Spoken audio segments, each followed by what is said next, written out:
I find it incredibly dangerous that everyone is using they are using anti-Semitism as a weapon that does not serve the Jewish community well. I mean, not everything is anti-Semitism. You could disagree with people. One time I called an Ashkenazi Jew, we were playing around. I thought, you're from Europe. You're not from the Middle East. He goes, that is a blood libel. I'm like, what the hell is a blood libel? I went to look it up. It had to do with kids and blood. I said, what the hell does that has to do with me?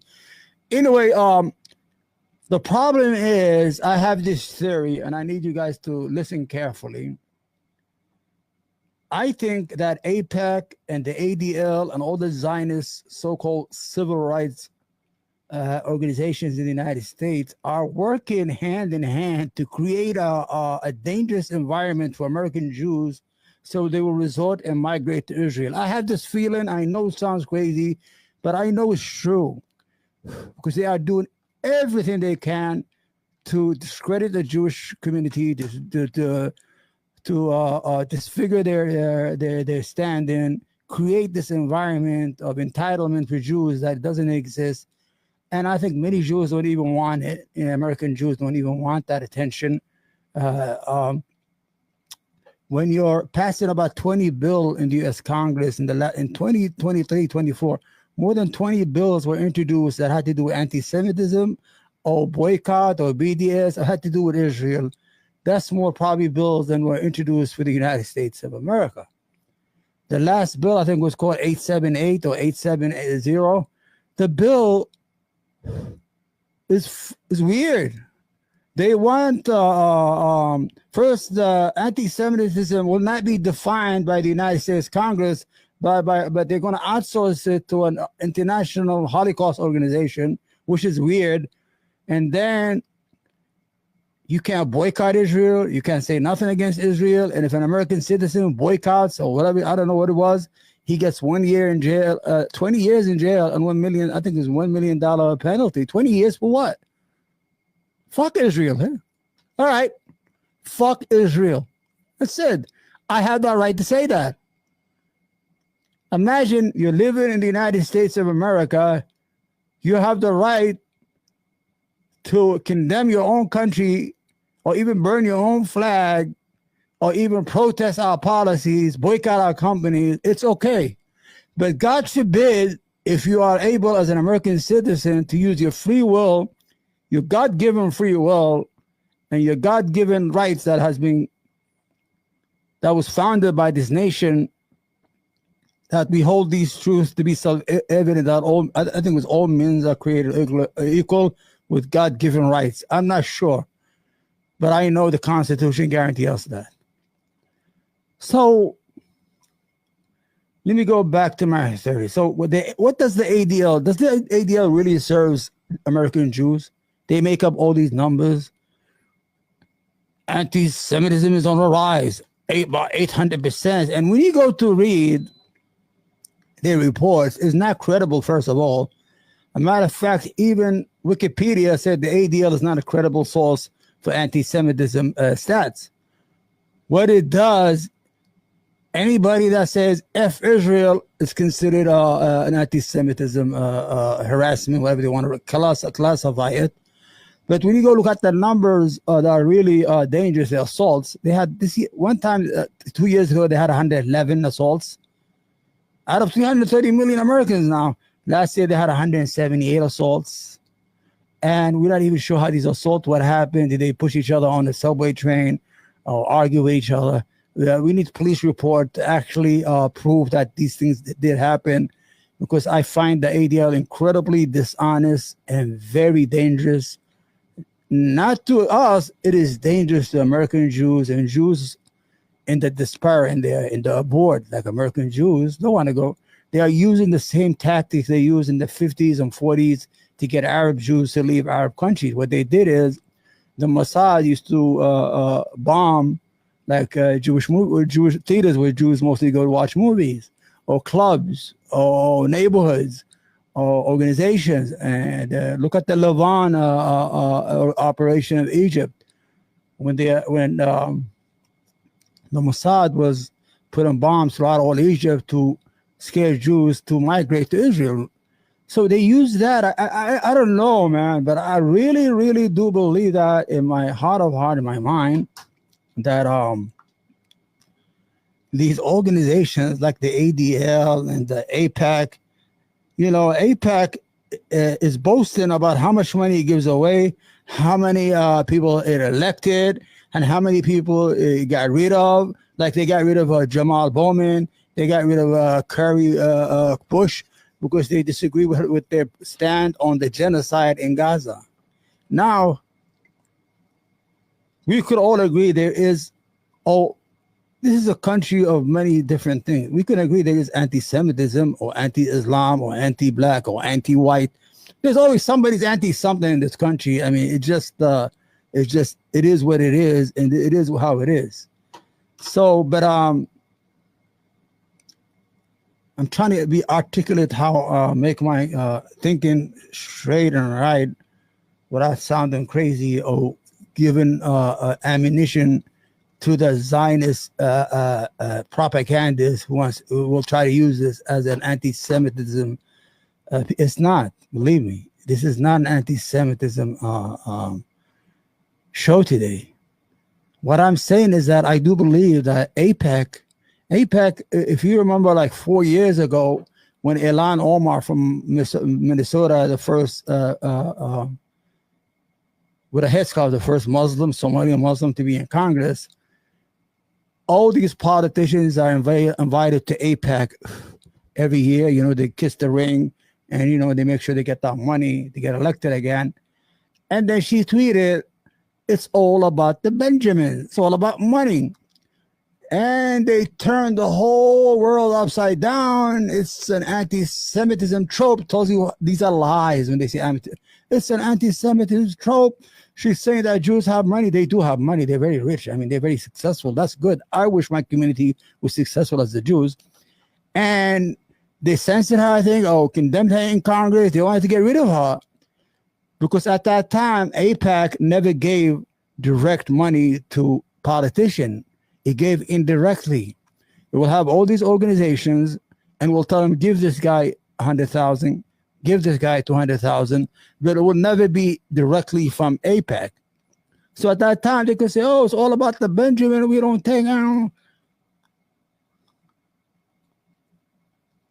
Don't you hate that? I ate a candy, and this is a piece of paper. I have a candy in my mouth. Let me get rid of it. Probably sounds stupid. So at that time, Ilhan Omar was almost, they had her in the front page of the New York Post, one of the silliest Zionist newspaper we have in New York that nobody buys. As a matter of fact, I used to be in the newspaper business. I used to have a store. Mostly people used to buy for a quarter for dog, their dog when they move them out. They made her as a fare. To push down 4 or 5 years later, AIPAC changes its mechanism, how it pays out to politicians, and now decides to give direct donations from AIPAC to politicians. A matter of fact, there's an AIPAC tracker. I didn't put it on screen today. Almost every single senator gets AIPAC money. Almost every person part of Congress or part of the House of Representatives. Am I talking or what? I don't hear myself, man. Let me see. Almost every person part of Congress or part of the House of Representatives. Oh, okay. Am I talking or what? Mic check. Okay. So anybody wants to call, they could call 1-800-811-9419. Or you could call right now. I'll ask you a phone call, and we could have a conversation if you want. So to get back to AIPAC, at that time, they actually crucified Ilhan Omar for saying it's about the Benjamin. It is about the Benjamins. Then 5 years later, they're giving direct money, millions, 2 million, 5 million.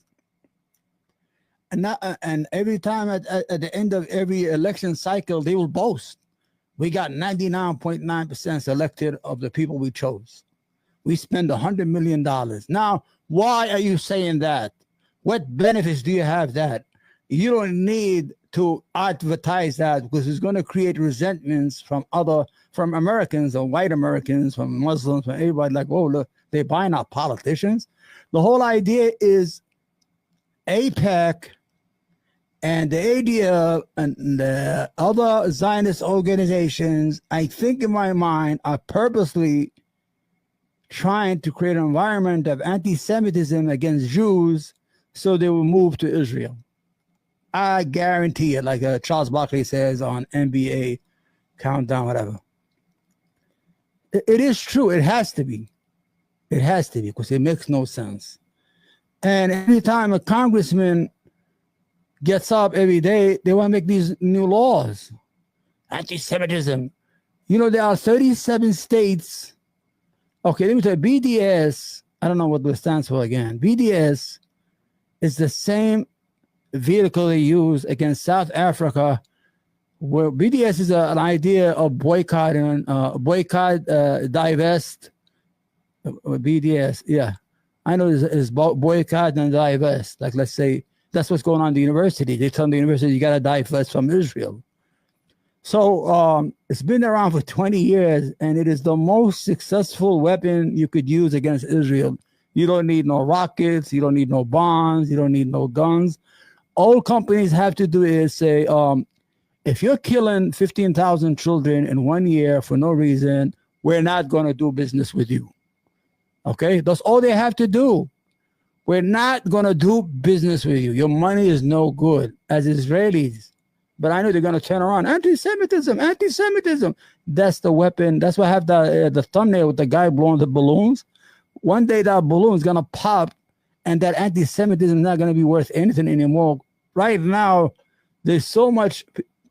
If you go on X, there's so much crazy shit on it. You can't believe it. You know, when that guy Dorsey owns Twitter, we couldn't even say, we had to say pronouns or nouns. If we say, oh, there's no pronouns, you get banned, whatever it was that time. I got banned one time for saying some stupid thing. Yeah. I said, that's a bitch move. And there was Candace Owens' picture above it, and had nothing to do with it. I was talking about something else, and I got my account suspended until today. So it is what it is. This is what it is. Now, let's go back to the second stage. I mean, how do I say this? Many Jews, or Zionist Jews, or the majority, they have this relationship with victimhood. They want to be the victims all the time. I'm a victim. I'm a victim. I'm victimized. I'm hated. They hate me. Nobody. You are getting the same taste that everybody else is getting. In the last year, a Palestinian 6-year-old was stabbed 26 times because he was Palestinian. 3 Palestinians were shot in Vermont. One of them is paralyzed. Students. A child was drowned in Texas because she wears a hijab.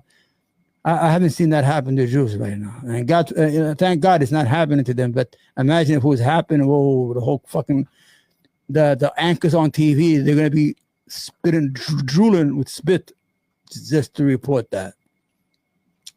So let's go to the idea of victimhood. I have to be a victim. I'm always a victim. I always have to play the victim. Victimhood. Attention, victimhood. Because when I do that all the time, when I do something, then I could still claim that I'm a victim, like what they're doing in Israel right now. There is no reason to kill 75,000 people, 75,000, and destroy a whole city. And now you're saying you're going to cleanse the city and get rid of these people, 2 million people out of their land, so you could build your own houses on them, because some fringe or terrorist organization attacked during October 7. And if people are honest, because there's a lot of dishonesty in the media, especially legacy media, politicians are dishonest. The majority of those killed were killed by the Israeli military. And that whole incident took 10 hours. You could drive from one part of Israel to the other in 1 hour, maybe, not even 2 hours. And the military took 10 hours to get help there. It's suspect maybe it was invited or as a prelude to to invade Gaza and destroy it because they had to get rid of the population. Everybody knows that. I said that a long time ago. I swear to God, I said that. I was debating this guy. I don't know, it's called Coffee Cup or Coffee Guru, whatever the fuck his name was. And I told him Israel has a demographic problem. He goes, what do you mean? I said, Israel wants to take the land because it wants a bigger Israel. But if you count the population, they're almost even, 50-50. You have 7.3 million Palestinian and 7.3 million Jews. And a matter of fact, I am willing to bet the Jews are not even 7 million. Because, they're mostly citizen, or they are just medical citizen. They go there for the free healthcare and come here. Or they go there vacation during the summer, get the beaches, get a tan, and they go. They're not even real citizens. So they need to do something because they don't want to give out. They want to take the land, but they have a problem with the Palestinians on that land. They don't want a two-state solution, and they can't have a one-state solution because it will destroy the Jewish idea of an ethno-state. No, because the Palestinians are having more babies and things of that nature, and while the Israelis or the Jews are not having that many babies except the religious Jews. So I said the word, they need a final solution. And the guy went crazy. He started clutching his pearl. How could you say that? You are insensitive. This has happened to us in World War II at the hands of the German. I said, listen, relax.